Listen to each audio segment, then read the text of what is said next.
Assalomu alaykum hurmatli obunachilar. Bugun mana savdomiz Loyishdan kelgan akamizga bo'ldi.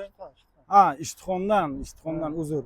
To'g'rirog'ini aytganda akamizga bundan bir 2 yil oldin 2004-yilda ishlab chiqqan Damas 1 sotgan edim.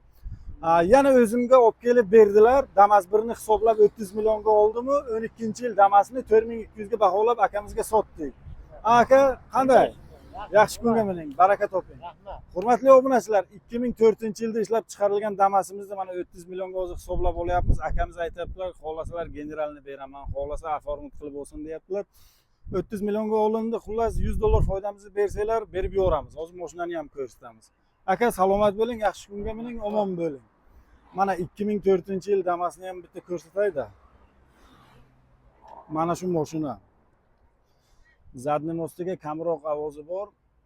Kraskasi bu mashinamizda tomdan pastda bir lotka bo'lgan. Tomdan pastiga sepilgan. Holatlari zo'r.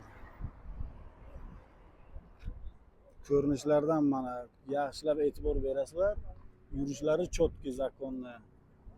Korobka motorlari zo'r. Mana salonlarni ham ishladi. Barlar qo'yilgan. Patologlar qilingan. Xullas salon chiroyli holatda turibdi. 2004-yil Damas.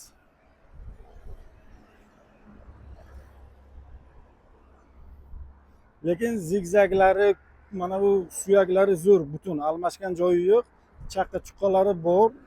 Shuning uchun bir qator bu kraska bo'lib sepilgan edi bu mashina. 30 millionga olindi. $100 foydamizni bersanglar sotamiz. Akamizga esa mana bu 12-yilgi Damasimizni sotdik. Ya'ni shu 2-ga turgan Damasimizni sotdik. Kelaversanglar, manzilimiz shu Samarqand shahar Sagdiyana Yangiyo'lga turibdi shu mashinalarimiz.